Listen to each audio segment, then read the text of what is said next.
et tegelikult me saame palgalõhe vähenemise põhjuseid analüüsida selliste suurte andmemassiivide järgi, mida meil ei ole tegelikult iga-aastaselt. See on töötasu struktuuri uuring, mida tehakse iga 5 aasta tagant, kui ma nüüd vist peast ütlen, et selle põhjal me saame tegelikult analüüsida, et miks meil on sooline palgalõhe vähenenud, sest sooline palgalõhe võib väheneda ka sellisel juhul, kui meil näiteks mõnel aastal nagu kiiremas tempos tõusevad näiteks, ma ei tea, õpetajate ja tervishoiutöötajate palgad, aga samal ajal näiteks muudes sektorites palgatõus on väiksem, ehk neid erinevaid tegureid on väga palju.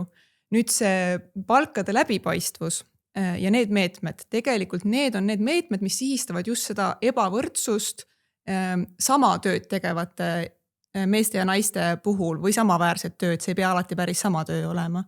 Ja me teame Eesti palgalõhe kohta, kuna meil on ajalooliselt olnud nii suur palgalõhe, siis me oleme seda tohutult palju uurinud.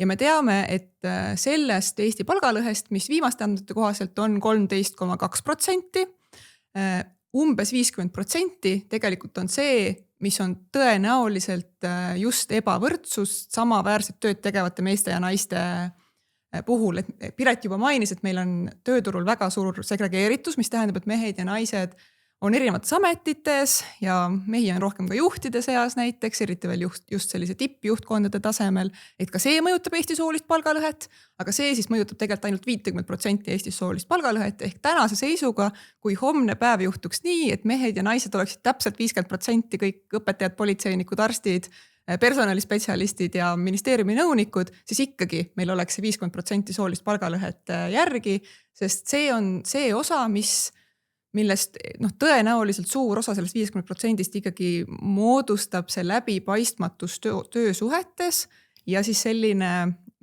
tahtlik või tahtmatu diskrimineerimine. Et diskrimineerimine võib olla ka täiesti tahtmatu selles mõttes ja ma arvan, enamasti ta ongi, et ta on pigem sellise mõtlemise puudumine, et ma peaksin midagi tegema, et tagada see võrdne kohtlemine. Et vähemalt ma loodan nõnda. Okei, sa mainisid väga olulist asja, et kogu see meediakära selle ümber keerleb ainult avaliku palga ümber. Kuigi see tegelikult tõid ju välja, millega mina ise lugesin teie veebilehelt välja, et avalik palk kui selline ei ole kohustuslik. Et kohustuslik on siis esimeses tööintervjuu voorus seda nagu selgitada. On mul õigus? Jah, täpselt nii. Et eks jah, meedias on igasuguseid erinevaid tõlgendusi olnud, aga tegelikult direktiiv ei nõua üheltki riigilt, et palk peaks minema töökuulutusse või palgavahemik. Küll aga jah, Eestis tegelikult nagu avalik toetus sellele, et palgad võiksid töökuulutustes olla, on väga-väga suur, aga jah, valitsus on hetkel ju andnud kõigile riigiametnikele korralduse, et direktiivid me võtame üle minimaalses mahus, ehk hetkel ei ole plaanis teha sellist seadust, mis ütleks, et palk peaks olema töökuulutuses. Aga muidugi tööandja võib ise otsustada, et ta selle palga sinna töökuulutusse paneb, et kui vahepeal tööandjad on tagasidet ka, et see, kui me peame hakkama tööle soovijatele andma kirjalikult seda palgavahemiku infot enne tööintervjuud, et see on ju halduskoormus, siis töökuulutusse selle palga ükskord panemine on oluliselt madalam halduskoormus, ma soovitaksin siis seda kasutada. Okei, ma etteruttavalt võin öelda, et meie uuringud näitavad, et tööandjad seda teha ei taha. Et mingi 80% ütlevad, saadavad selle kukele ja ütlevad, et mina avalikku palka ei pane, eriti kui direktiiv seda ei nõua. Piret, miks see ikkagi oleks vajalik, kui sa peaksid nagu mind kui sellist partipuuperit siin natuke ümber lükkama, et ma ütlen, ma ei taha panna, et mis see mulle annab, mis ta annab mulle? Jaa, ma võib-olla tuleks tegelikult tagasi hoopis selle juurde, et miks seda teha ei taheta, on see, et organisatsioonis sees ei ole selged palgamääramise põhimõtted. Ja palgavahemik peab ju ettevõttele kuskilt tulema. Nad peavad aru saama, kuidas see palgavahemik tekib, eks ju.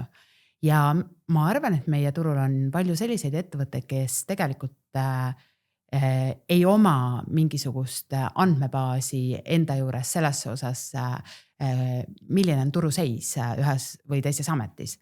Et need organisatsioonid, kes osalevad palgaturu uuringutes erinevates, meil pakuvad erinevad ettevõtted seda, nendel on kindlasti palju lihtsam see palgavahemik sinna töökulutusele panna, aga need, kes ei tegele selle teemaga üldse, nendel on väga keeruline ja seetõttu on tõenäoliselt see vastuseis ka nende tööandjate poolt. Aga mis see näitab kandidaadile? Ma arvan seda, et seal võib ühel või teisel hetkel tekkida see selline läbipaistvuse küsimus. Et täna, mida meie Swedbankis näeme, tunnetame ja tagasisidet oleme saanud, on see, et te olete läbipaistev organisatsioon, mis on kindlasti värbamisel üks eelis. Ja me tõesti selles mõttes, me tegime riskianalüüsi ennem 2021